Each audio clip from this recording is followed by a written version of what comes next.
is Matanupa. In translation, that means two bears. I'm from the Onondaga Nation out of New York. This is my wife, Aida, and she's from the Warm Springs Reservation. Together we have started the Circle of Healing, Native American Circle of Healing. And in that time we've met Billy Conway and his family, and they have been with us for about 3 years.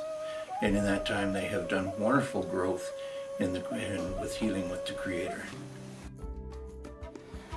Hello, I am David Norman.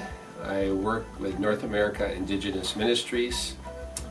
It's out of Canada, and about a 60-year-old mission with Native Americans from North America.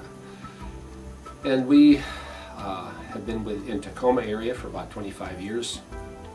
About 5 years ago, we started the Tacoma First Nations Gathering for the Creator, and Billy Conway and his family came to our very first meeting. It was different because we were honoring the Native culture, and he enjoyed that, and so he's been with us for the last 5 years. His family has grown and got more excited about Jesus, and they've just become very, very close friends, and actually more and more in leadership. We have used them more and more in leadership now. So we love the Conways and just highly endorse them to going to the World Christian Gathering, Indigenous people. Billy, I know the audience and the group here is curious about your background. Can you just share a little bit, kind of a brief glimpse of your history with the group here? Okay. My mother is Apache Scottish descendant. Her name is Margaret Irene Sarah McGeorge. My father is William F. Conway. He's Blackfeet and Blackfoot descendants. Myself, I'm William Conway, Jr. Blackfeet or Pekuni from the Bear Clan. My native name is Sawanakata, and that's my family background. I have 16 brothers and sisters. Wow. I was taken away from my mother at age 2 and put into foster care. 8 foster homes by the time I was 5. Then they decided the best thing to do with me was to put me in the orphanage there in Sacramento, California. There I was introduced to the white culture. I wasn't allowed to speak my language, and other cultural things were taken away. But they sent me to a church at that time when I was growing up there, and I really didn't understand what was going on with that. They tried to baptize me at 9, and I really thought they were trying to drown me. And I really didn't understand it at that time. So then by the age of 13, they decided, they've done enough, I can go home to my mother, which by that time was pretty much who I am, and was going to do things my way. So I ended up graduating from high school, going into the military, doing my thing for God and country. After Vietnam, I ended up going back home to the reservation in Montana and living with my grandfather and learning to become human again. That is a cultural thing. So I've learned my culture from then and who I was.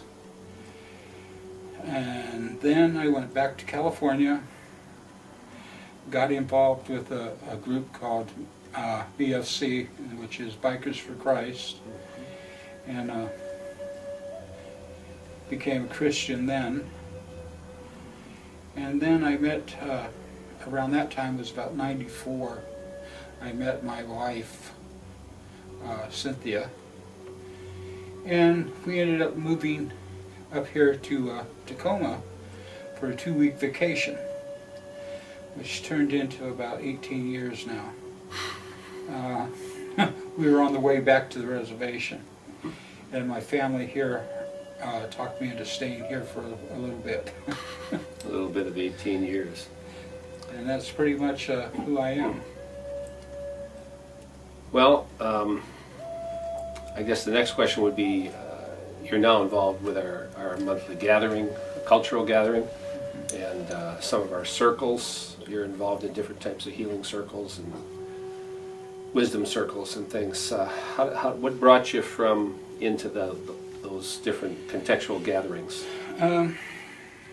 Okay, I was going to the clinic over here, and a doctor there, Dr. Mark,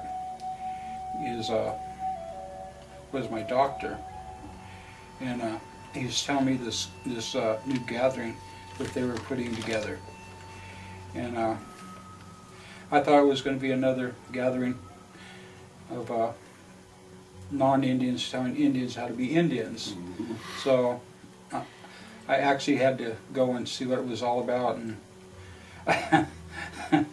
I didn't think I would like it much, but it turned out to be a pretty good thing. And then I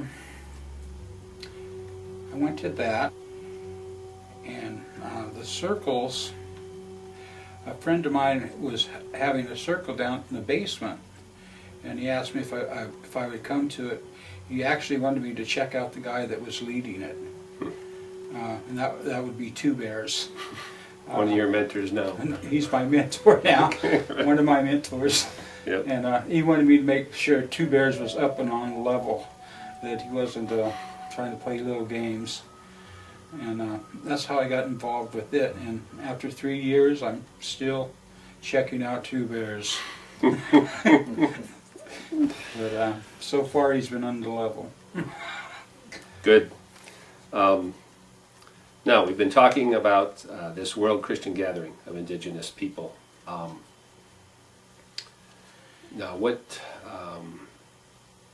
brought about your interest? We've talked before about it's been going on for about 16 years, but what brought your interest in that, attending one of these? Actually, we were at the First Nations gathering. You just got back from Israel, from I'm not sure which one it was. It was the seventh seventh one. Seventh gathering. Yeah. And you were showing us the pictures and things, and it just came on me that I had to go to New Zealand. There was something there I am supposed to learn in New Zealand.